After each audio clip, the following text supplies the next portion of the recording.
매일매일 건강한 습관 하루 비타민입니다. 정복자 나폴레옹은 비소 중독으로 사망을 하였고 중세 서양에서도 귀족들이 납으로 만든 맥주잔을 부의 상징으로 많이 사용해 납 중독으로 큰 고통을 받았다고 합니다. 중금속은 비중이 4.0 이상인 무거운 금속을 의미하는 것으로 중독되면 신경 손상은 물론 바람이나 불임, 실명 등 치명적 증상들이 발생하게 됩니다. 과거 문제가 되었던 이따이 병이나 미나무타병 역시 이런 중금속 중 카드뮴과 수은으로 인해 발생했었죠. 중금속이 인체에 흡수될 경우 체내 단백질과 결합해 변성시키거나 기능을 마비시키고 뼈 조직의 분포에 칼슘을 무력화시키게 됩니다.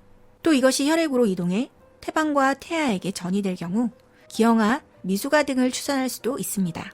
무서운 것은 중금속은 우리도 모르는 사이 쌓이며 당장 흡수된다 하여 특별한 증상을 보이는 것이 아니고 한참 뒤에야 큰 문제로 나타날 수 있다는 점인데요. 이런 문제들을 피하려면 어떻게 해야 할까요? 요즘 많은 분들이 건강을 이유로 티백 형태의 녹차나 홍차 등을 마시고 계실 텐데요. 이런 형태의 차에는 중금속이 아주 미미하게 들어있다고 하는데 티백을 오래 담가 놓을수록 중금속 양이 증가하게 됩니다.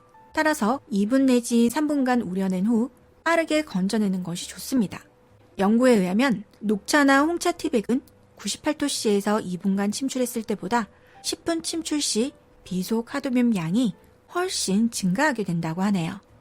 요즘 미세먼지로 인해 하늘을 제대로 볼 수 없는 날들이 많죠. 매번 우리를 괴롭히는 미세먼지는 납, 카드뮴, 아연 등 중금속이 많이 함유되어 있습니다.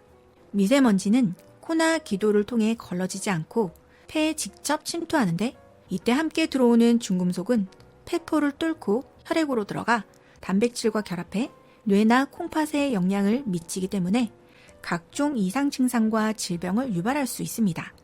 물론 미세먼지를 피하는 것이 가장 좋지만 피할 수 없는 것이 현실이기 때문에 미세먼지가 많은 날에는 특히 제대로 된 마스크 착용과 충분한 수분 섭취를 해주는 것이 좋습니다. 또 오래 사용한 프라이팬을 교체해주는 것이 좋은데요. 이는 프라이팬의 코팅이 마모될 경우 내부 금속 재질에서 알루미늄 등 금속 성분이 용출되기 때문입니다. 또한 코팅된 프라이팬보다 스테인레스 프라이팬을 사용해주는 것이 좋은데요. 테프론 코팅된 프라이팬의 경우 음식이 바닥에 눌러붙지 않고 오래 사용해도 벗겨짐이 적기 때문에 많은 분들이 사용하시지만 프라이팬 코팅 시 사용되는 테프론에 들어있는 PFOA 성분은 인체에 좋지 않은 영향을 끼친다는 결과가 많습니다. 이는 PFOA가 열을 가하면 휘발하면서 호흡기를 통해 인체에 축적되기 때문인데요. 이 물질이 다량으로 쌓일 경우 내분비계를 교란해 암 발병뿐 아니라 기형아 출산을 유발할 수 있기 때문입니다. 따라서 코팅된 프라이팬을 사용하는 경우라면 PFOA 프리 제품을 선택하는 것이 좋습니다. 프라이팬을 새 것으로 교체하는 경우 더 안전하게 오래 사용하는 방법도 있는데요. 바로 물과 식초를 1대1로 프라이팬에 넣어준 뒤 10분 정도 끓이고 주방세제로 씻는 것입니다. 이렇게 세척한 프라이팬을 기름으로 코팅해주면 더 오래 사용할 수가 있고 조리 시 금속 성분도 덜 용출되게 됩니다. 다음으로 나무 식기 사용을 주의하실 필요가 있는데요. 나무 재질의 식기는 친환경 식기로 각광받는 재질이지만 나무 식기를 제대로 세척하지 않을 경우 독이 되어 오히려 건강을 해칠 수 있습니다. 이는 나무 식기 소재의 특성상 미세한 틈이 존재할 수밖에 없기 때문인데요. 이러한 틈새로 음식물이나 세제 등의 화학물질 등이 들어가 남게 되는데 이를 사용하는 과정에서 이런 물질들을 그대로 섭취하게 될 수 있다는 것이죠. 이를 피하려면 나무 식기 세척 시 각종 수용성 영양소들이 이물질을 흡착하는 데 도움을 주는 녹차를 사용하는 것이 좋습니다. 또 녹차의 카테킨 성분은 항균 작용이 우수해 나무도구 세척에 적합합니다. 나무도구 세척을 위해서는 녹차 티백을 미지근한 물에 넣고 우려내어 사용하거나 한번 사용한 티백을 버리지 않고 모아두었다가 활용하시면 되는데요. 우선 녹차를 우려낸 물에 나무 식기를 모두 담가준 뒤 부드러운 수세미를 이용해 나무 식기를 살살 닦아주면 됩니다.